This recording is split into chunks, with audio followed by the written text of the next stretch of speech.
Hey guys, I'm Steve and welcome back to the channel where we talk about the joys of stock market investing and long-term dividend gain.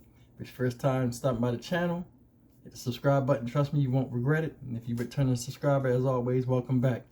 Guys, we got some good news, well, huge news in the tech sector. So if you're a holder of Apple, Nvidia, or Intel, like I am, it's a good day for you. And the future does look bright once we get past all of this economic downturn and such. Now, this is the news. It seems as though Taiwan Semiconductor, which is an Asian-based, well, they're based in Taiwan, Taiwan Semiconductor, has pledged $40 billion to the United States to build 2 plants. And the 2 plants will be built in Arizona. Specifically in Arizona, guys, I don't know right now, but the first plant is presently under construction, and it will be building 4 nanometer chips. It'll be fully operational in 2024. That was the original agreement. Now, an additional amount of billions has been upgraded to the United States from Taiwan, pledged to us to build a second facility. And this second facility will not be up and running until 2026. It's not under construction presently. And this fabrication plant will make 3 nanometer chips. Now, I don't know if you guys know a little bit about how these chips are rated, but the lower the rating, the more high-tech the chip is.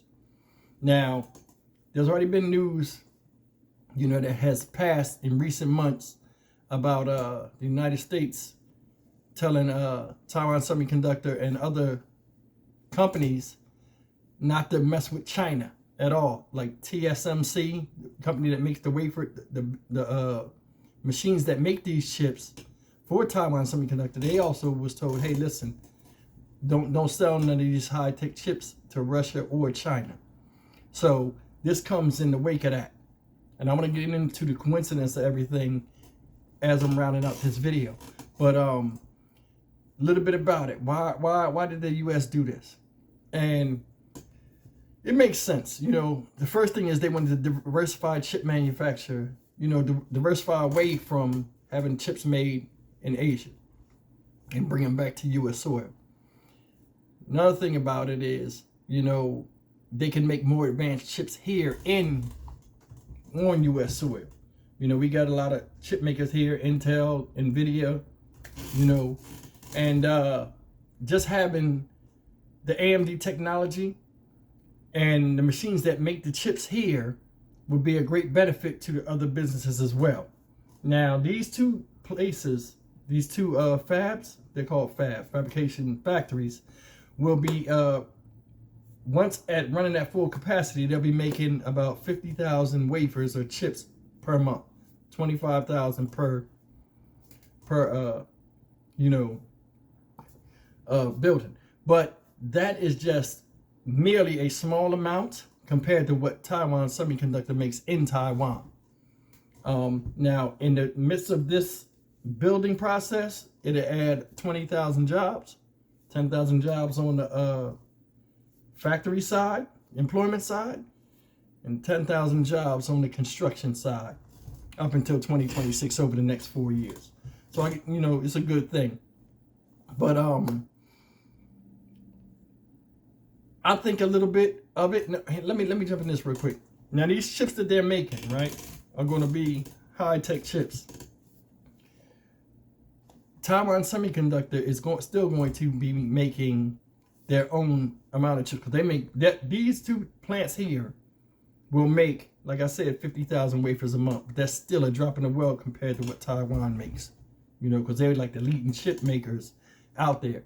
But these applications, what these chips would do, to my knowledge, it'd be for military applications, graphics, and all type of graphics, I guess, gaming graphics, auto, phone, stuff that we regularly use chips for.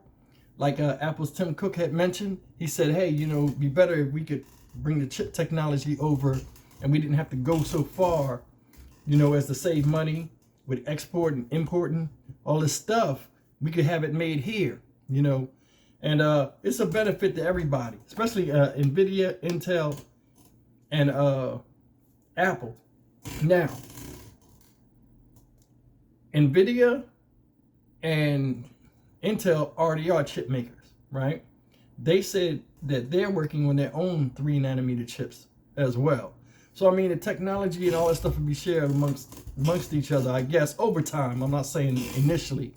But, I mean, it's a good thing.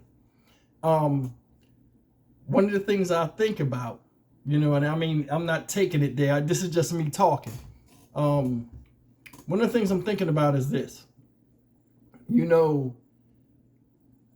the reunification of Taiwan with China, and, you know, over the months, you know, with the U.S. saying, hey, don't sell China and Russia these chips and all this stuff, right? I think when Biden went over there and talked to Xi Jinping and whatever, I think that was kind of planned. You know, no matter what China's leader said to Biden, I think that they already had it set up. I mean, they already knew they've already starting to build the one plant. But to get that 3 nanometer chip technology, I don't know what they told them when they came back, when they told Taiwan.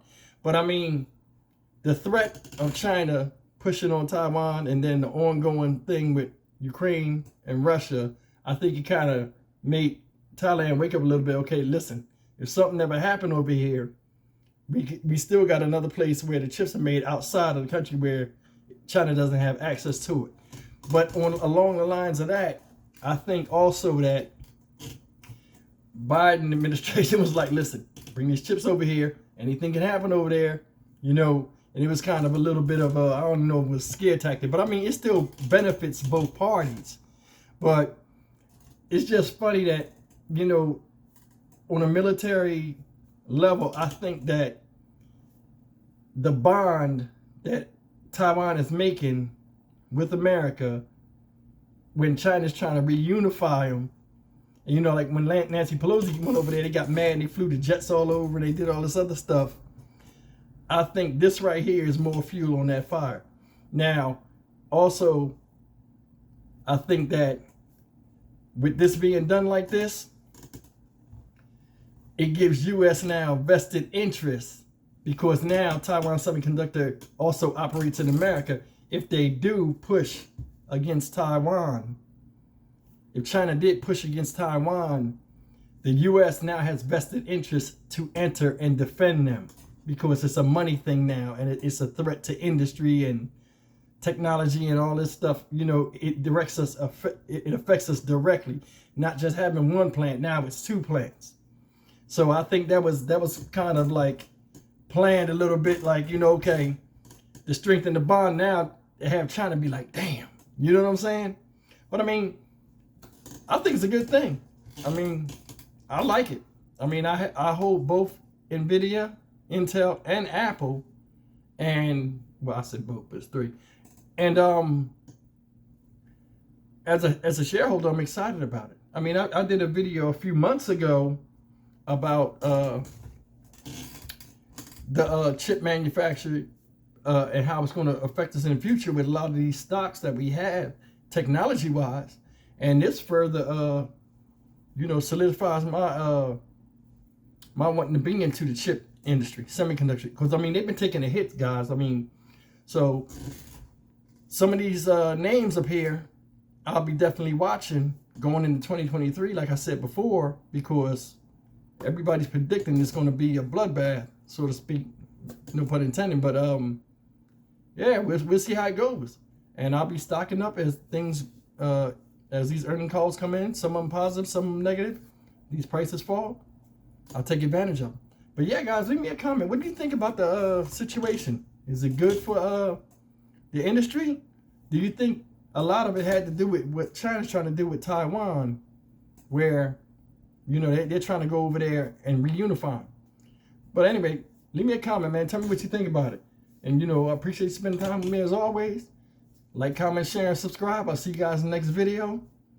It's a good day if you're into tech, man. So, you guys take care. Let's see how this goes.